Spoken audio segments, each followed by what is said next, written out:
नमस्कार। आज हम एक काफी दिलचस्प किताब पर बात करने वाले हैं, जॉर्डन पीटरसन की 12 rules for life, an antidote to chaos। हाँ, ये किताब काफी चर्चित रही है। बिल्कुल, तो आज हम इसके जो 12 नियम हैं उनकी गहराई में उतरेंगे।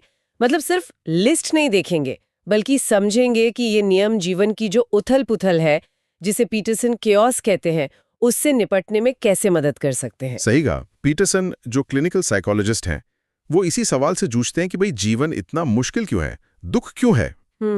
और उनका जवाब ये है कि हाँ, जीवन में पीड़ा तो है, सफरिंग तो है, ये सच है, लेकिन हम जिम्मेदारी लेकर, सच बोलकर और जो चीजें सार्थक हैं उनका पीछा करके इसे मीनिंगफुल बना सकते हैं। मतलब सहने लायक ही नहीं, बल्कि जीने लायक भी। एग्जैक्टली। और ये 12 नियम उसी सफर के लिए कह सकते हैं गाइडलाइंस हैं। तो चलिए इन नियमों को थोड़ा और खोलकर देखते हैं।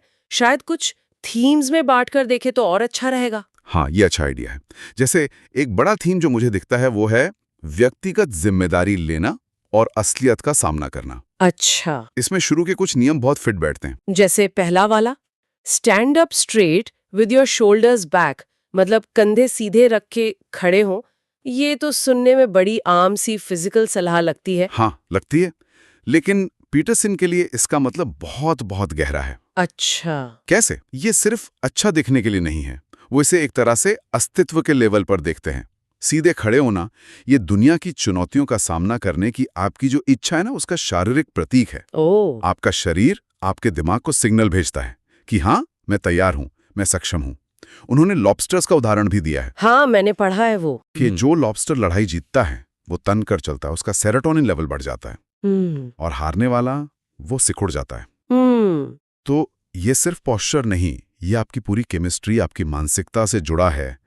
ये जिम्मेदारी स्वीकार करने का पहला फिजिकल स्टेप है, कह सकते हैं। ये तो कमाल की बात है कि कैसे हमारी बॉडी और माइंड इतने जुड़े हुए हैं। और शायद ये दूसरे नियम से भी कनेक्ट होता है, treat yourself like someone you are responsible for helping. मतलब खुद का ध्यान वैसे रखो जैसे किसी और का रखते हो, जिसकी आप पर जिम्मेदारी है। बिल्कुल, बिल्कुल जुड़ता है। हम अक्सर दूसरों के लिए, जैसे अपने पेट्स के लिए, दवा टाइम पर देंगे, उनका पूरा ख्याल रखेंगे। हाँ, ये तो है। पर जब खुद की बारी आती है तो टाल देते हैं, अपनी दवा शायद भूल जाएं। क्यों? पीटरसन कहते हैं शायद हम खुद को उतना वैल्यू नहीं करते। या शायद खुद की आलोचना में इतने डूबे रहते हैं कि। हाँ, वो भी। तो ये नियम हमें सेल्फ कंपैशन, मतलब आत्मकरुणा और सेल्फ रिस्पेक्ट की तरफ ले जाता है। सोचिए, अगर आपका कोई अपना बीमार हो और उसकी जिम्मेदारी आप पर हो, तो आप क्या कुछ नहीं करेंगे? सब कुछ करेंगे। बस वही देखभाल, वही जिम्मेदारी अपने लिए भी दिखानी है। ये भी एक तरह की जिम्मेदारी है, खुद को महत्व देने की। तो सीधा खड़ा होना, दुनिया का सामना करना और फिर खुद को वैल्यू देना, ये दोनों जिम्मेदारी के ही अलग अलग पहलू हुए हैं। सही। और फिर शायद छठा नियम भी इसी कड़ी में आता है, set your house in perfect order before you criticise the world. दुनिया की आलोचना से पहले अपना घर ठीक करो। इसको लेकर काफी गलतफहमी भी होती है ना? हाँ, बहुत होती है। कुछ लोग सोचते हैं कि पीटरसन कह रहे हैं कि जब तक आपकी लाइफ परफेक्ट ना हो, आप दुनिया के बारे में कुछ बोल ही नहीं सकते हैं। पर ऐसा नहीं है। उनका पॉइंट ये है कि दुनिया की बड़ी बड़ी समस्याओं पर फोकस करने से पहले उन चीजों को संभालो जिन पर आपका कंट्रोल है। आपका कमरा, आपके रोज के काम, आपकी आदतें, आपके रिश्ते, छोटी चीजें। अच्छा। जब आप इन छोटी मैनेजेबल चीजों में ऑर्डर लाते हैं ना, तो आप में एक सेंस ऑफ क्षमता आती है, कॉन्फिडेंस आता है। फिर आप दुनिया को बदलने या उसकी आलोचना करने की बेहतर पोजीशन में होते हैं, क्योंकि आपने पहले खुद पर काम किया है। वो स्टूडेंट वाला किस्सा याद आ गया। हाँ, जिसे पीटरसन ने कहा था पहले अपना कमरा साफ करो, और वो हैरान रह गया था कि ये कैसी सलाह है। बिल्कुल। लेकिन जब उसने वो करना शुरू किया तो उसे लगा कि हाँ, मैं कम से कम एक चीज तो कंट्रोल कर सकता हूँ, और धीरे धीरे वो चीज फैली। ये दिखाता है कि जिम्मेदारी छोटे लेवल से शुरू होती है। हाँ, और ये सिर्फ बाहरी चीजों की जिम्मेदारी नहीं है, ये हमारे शब्दों की, हमारे विचारों की भी है, जो हमें 8वें नियम पर लाता है, टेल द ट्रूथ और एटलीस्ट डोंट लाई। सच बोलो, या कम से कम झूठ तो मत बोलो। पीटरसन के लिए सच बोलना सिर्फ मॉरल ड्यूटी नहीं है ना? नहीं, बिल्कुल नहीं। ये उनके लिए वास्तविकता के साथ अलाइनमेंट में रहने का तरीका है। वास्तविकता के साथ अलाइनमेंट, इसका क्या मतलब हुआ? देखिए, जब हम झूठ बोलते हैं, चाहे छोटा सा ही क्यों ना हो, हम अपनी रियलिटी को बिगाड़ते हैं। हम एक ऐसी दुनिया बनाते हैं जो सच पर आधारित नहीं है। वो शायद थोड़ी देर के लिए हमें बचा ले, लेकिन लॉन्ग टर्म में वो कंफ्यूजन और केओस ही पैदा करता है। सच बोलना, चाहे वो कितना भी अनकंफर्टेबल क्यों ना हो, वो हमें रियलिटी में टिकाए रखता है। अच्छा। ये हमें प्रॉब्लम्स को वैसे देखने में मदद करता है जैसी वो हैं, ताकि हम उनसे निपट सकें। झूठ बोलना मतलब रियलिटी से भागना, सच बोलना मतलब उसका सामना करना। ये भी एक जिम्मेदारी है रियलिटी के प्रति। तो ये पूरा ग्रुप हो गया, सीधा खड़ा होना, खुद का ध्यान रखना, अपनी लाइफ को ऑर्डर में लाना और सच बोलना, ये सब पर्सनल रिस्पॉन्सिबिलिटी और रियलिटी फेस करने के तरीके हैं। हाँ, ये एक तरह से फाउंडेशन बनाते हैं। ठीक है, अब दूसरे थीम पर आते हैं, दुनिया और रिश्तों को कैसे संभालें। इसमें नियम 3, 5, 9 और 10 फिट होते लगते हैं। हाँ बिल्कुल। तीसरा नियम, make friends with people who want the best for you. ऐसे दोस्त बनाओ जो तुम्हारा भला चाहते हो। ये तो कॉमन सेंस लगता है, लेकिन शायद इसमें भी गहराई है। गहराई है। ये सिर्फ अच्छी संगत की बात नहीं है। पीटसन कहते हैं कि हम जिन लोगों के साथ वक्त बिताते हैं, हम वैसे ही बन जाते हैं। अगर आपके दोस्त आपको ऊपर उठाते हैं, आपको बेहतर बनने के लिए इंस्पायर करते हैं, तो आपकी ग्रोथ होती है।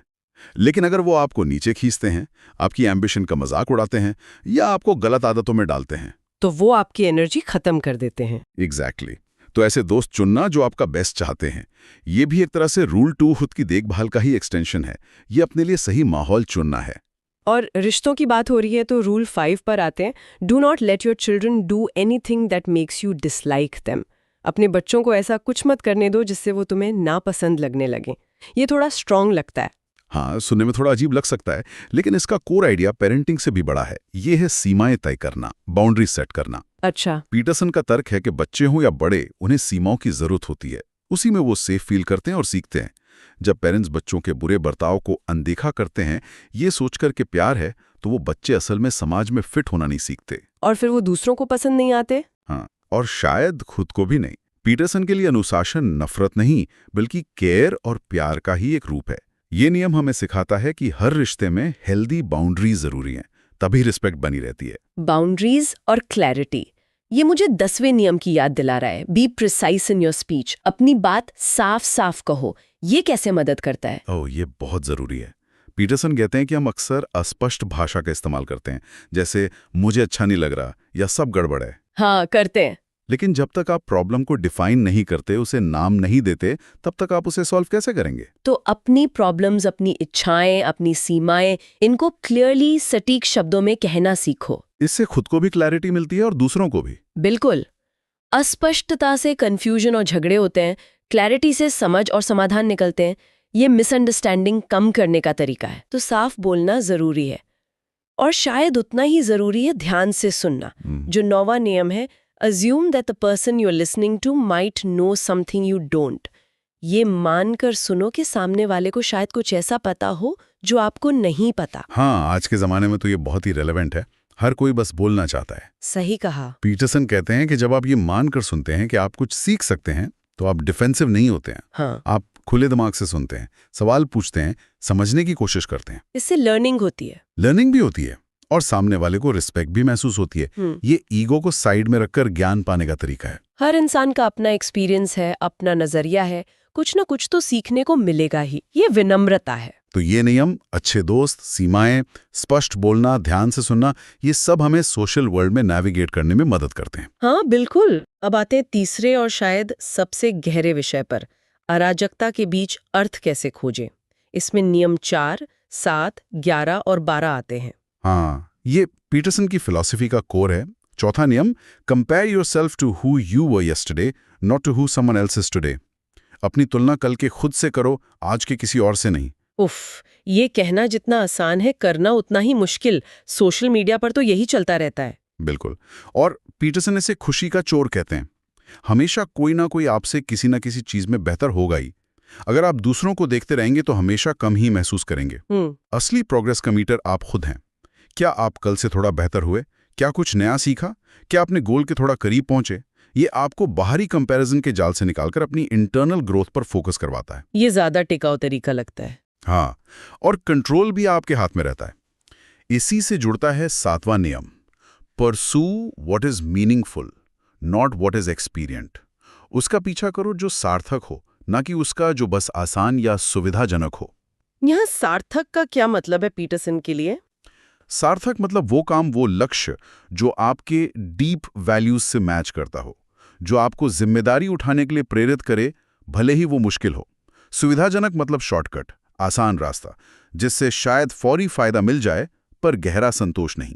अच्छा। पीटरसन मानते हैं कि असली मीनिंग अक्सर मुश्किल काम करने से, जिम्मेदारी उठाने से, जैसे सच बोलना रूल 8, और चुनौतियों का सामना करने से ही मिलता है। ये नियम हमें टेम्पररी प्लेजर या आसानी के बजाय लॉन्ग टर्म पर्पस और इंटेग्रिटी चुनने को कहता है। तो मीनिंगफुल लाइफ आसान नहीं होती। नहीं होती, लेकिन वही लाइफ को सफरिंग के बावजूद जीने लायक बनाती है। और शायद इसीलिए 11वां नियम भी है, do not bother children when they are skateboarding. हाँ, बच्चों को स्केटबोर्डिंग करते वक्त परेशान मत करो। ये थोड़ा अलग सा नियम है। हाँ, ये भी सिंबॉलिक है। स्केटबोर्डिंग में क्या है? रिस्क है, चोट लग सकती है, लेकिन उससे बच्चा स्किल सीखता है, हिम्मत सीखता है, गिरकर उठना सीखता है। पीटरसन कह रहे हैं कि हमें लाइफ में थोड़ी कैलकुलेटेड रिस्क लेने की जरूरत है।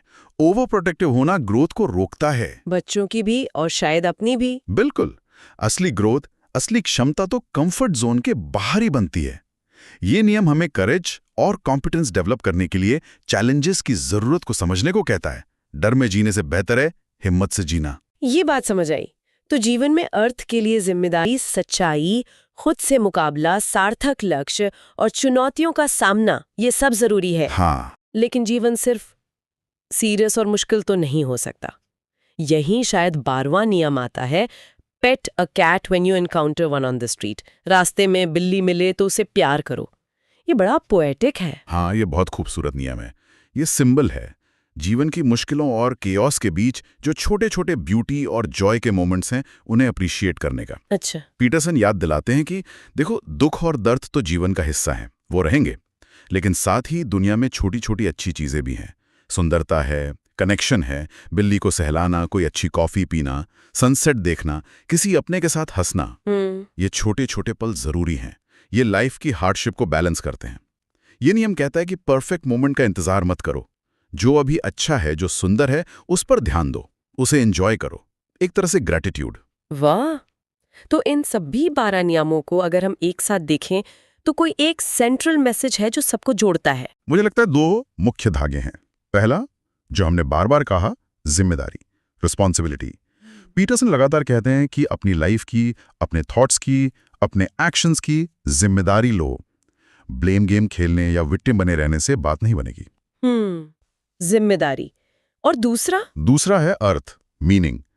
खुशी शायद अल्टीमेट गोल नहीं हो सकती, क्योंकि दुख तो आएगा ही, लेकिन हम जिम्मेदारी लेकर, सच बोलकर, मीनिंगफुल चीजों को परस्यू करके अपनी लाइफ में गहरा अर्थ ढूंढ सकते हैं। और वही अर्थ हमें मुश्किलों से लड़ने की ताकत देता है। एग्जैक्टली। ऑर्डर बनाना और मीनिंग खोजना, यही कियोस का एंटीडोट है पीटरसन के अनुसार। ये वाकई सोचने वाली बातें हैं। ये नियम सिर्फ एडवाइस नहीं बल्कि जीने का एक तरीका है, शायद मुश्किल पर ज्यादा संतोषजनक। हाँ, ये हमें याद दिलाते हैं कि भले ही दुनिया हमारे कंट्रोल में ना हो, हम खुद पर काम कर सकते हैं, अपने जीवन में थोड़ी व्यवस्था ला सकते हैं, जिम्मेदारी चुन सकते हैं। ये किताब एक तरह का वेकअप कॉल है। बिल्कुल, एक तरह से हमें चैलेंज करती है कि अपनी लाइफ को सीरियसली लो और उसे बेहतर बनाने के लिए कुछ करो। शायद सोचने वाली बात यह है कि इन 12 में से वो कौन सा एक नियम है जिसे कोई अभी, आज से ही अपनी लाइफ में लागू करना शुरू कर सकता है। ये एक अच्छा सवाल है। वो शायद उस व्यक्तिगत जिम्मेदारी और सार्थकता के सफर का पहला कदम हो सकता है।